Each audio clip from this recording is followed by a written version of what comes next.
누가복음 23장 3절에서 4절 보겠습니다.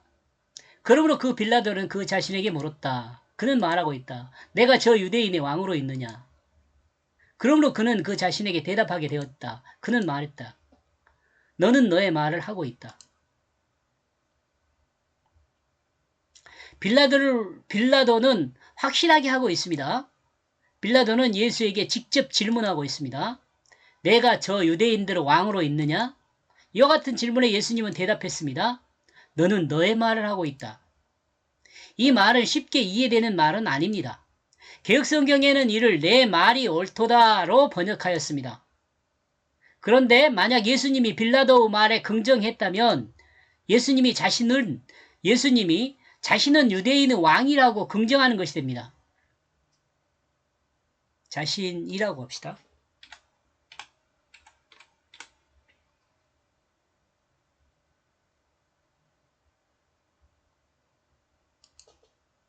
예수님은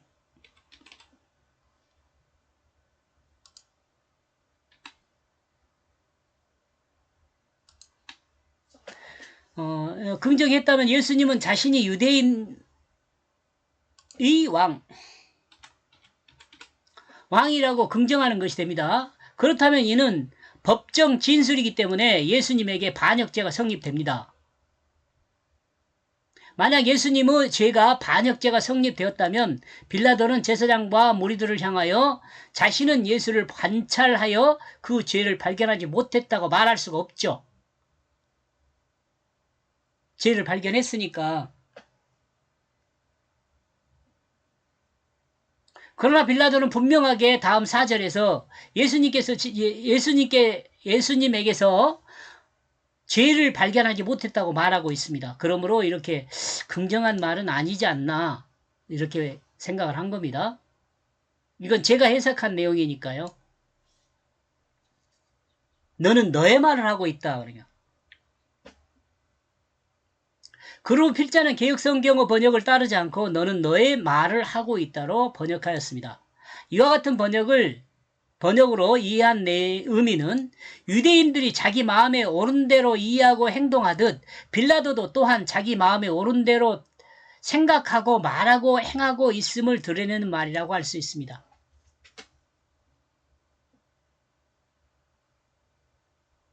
빌라도가 예수님한테 질문한 것도 자기 중심으로 질문한 거란 말이죠.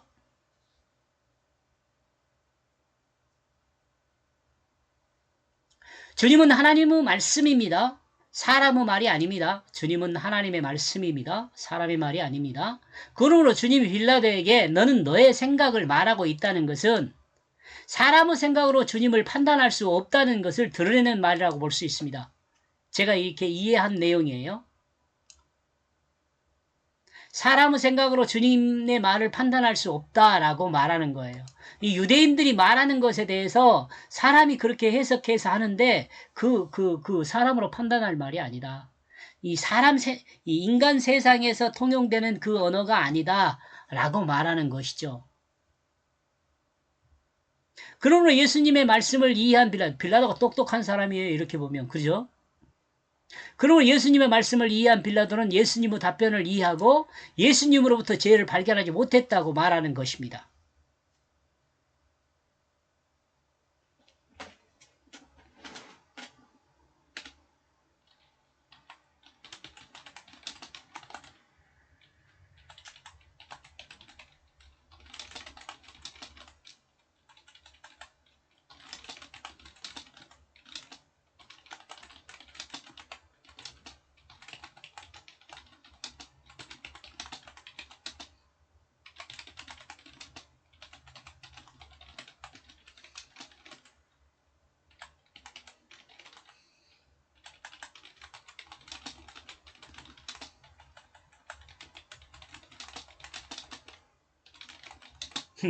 이건 제 생각입니다. 빌라도는 예수님의 뜻을 따라 그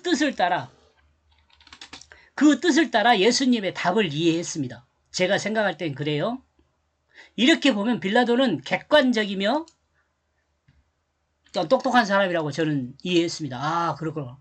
우리 보통 사람은 아닌 것 같아요.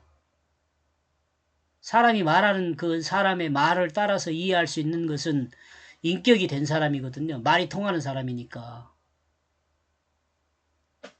이 예수님 한마디에 이 빌라도는 예수님을 이해해버렸잖아요. 예수님 말을 이해한 거예요? 예수를 믿었다는 그런 이야기가 아니고. 빌라도는 자신의 말로 이야기했지만,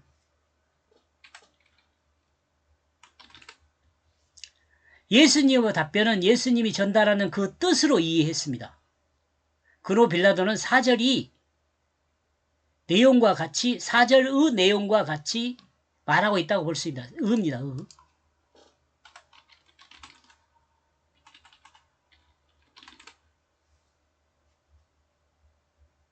사절 보겠습니다. 그러므로 그 빌라도는 말했다. 저 제사장들과 그 제사장도 그 무리들에게 내 관찰에 의하여 죄를 발견하지 못했다. 여기 이 사람에게서. 제사장과 무리들은 고정된 관념 안에서 주님을 이해하고 있습니다. 고정된 자기지식의 관념이라고 합시다. 고정된 자기지식의 관념 안에서 주님을 이해하고 있습니다. 자신들의 지식 안에서 주님을 이해하고 있습니다. 그러므로 주님은 똑바로 이해할 수가 없습니다. 누가요? 제사장 무리죠. 그러나 빌라도는 객관적으로 접근할 수밖에 없습니다. 왜냐하면 빌라도는 예수님과 이해관계가 없다고 생각하고 있기 때문에 그렇습니다. 그러므로 예수님을 객관적으로 관찰할 수 있었다고 봅니다. 이런 점에서 생각하면 모든 사람 각각에게 있는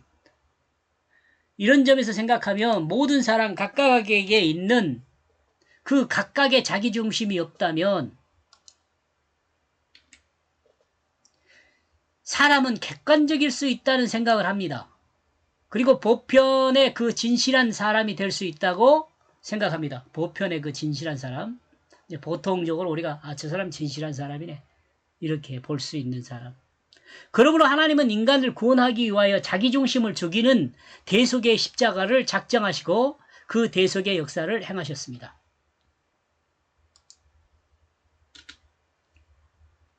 그러므로 예수 그리스도 대속의 십자가와 부활을 믿음으로 사람은 자기중심을 죽이고 하나님 말씀 중심으로 사람으로 거듭나게 된다면 그는 구원받는 사람이 됩니다. 그 진실한 사람이 될 수 있습니다. 객관적인 사람이죠. 사실을 볼 수 있는 눈이 있게 되는 거죠. 그리고 이와 같은 사람이 하나님의 사랑으로 하나님이 창조한 모든 피조물을 섬길 수 있는 사람이 됩니다. 그는 에덴을 회복하고 범죄 이전의 그 아담을 회복할 것입니다. 하나님이 창조한 그 태초를 회복하게 되는 것입니다. 사람은 자기중심이 죽지 않으면 결코 객관적인 사람이 될 수 없습니다. 이런 점에서 어떤 사람은 기록된 역사는 진실이 아니라고 말하는 사람도 있습니다. 이름을 알았는데 잊어버렸네요. 왜냐하면 기록된 역사는 이 기록자의 해석이 들어가 있기 때문이라고 합니다. 사람이 객관을 갖는다는 것은 공평에 접근할 수 있는 생각을 가지고 있다고 봅니다. 객관을 갖고 있다는 것은 공평할 수 있는 어떤 조건을 갖고 있는 거죠. 빌라도는 유대 지도자들의 말과 예수님의 말을 듣고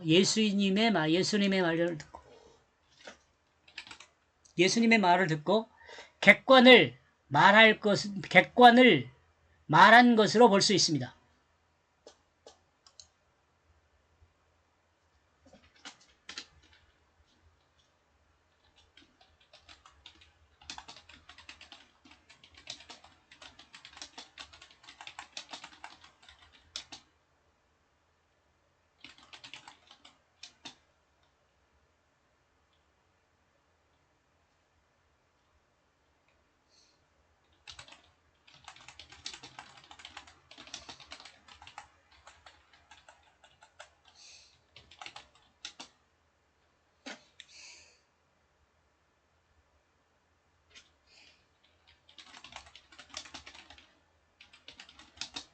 객관, 판사들한테 이 객관은 대단히 중요하죠.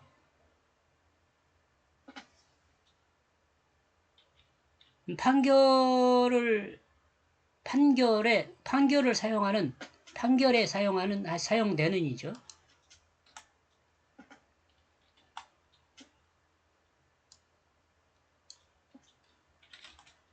판결에 사용되는 중요한 도구이기 때문에 그렇습니다. 그러므로 판결은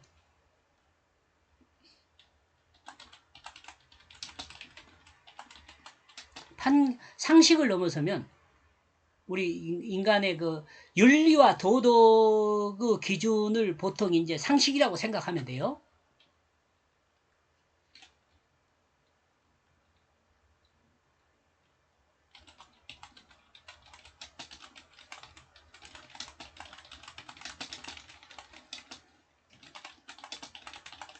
여기서 상식은 앞에서 말한 것 같은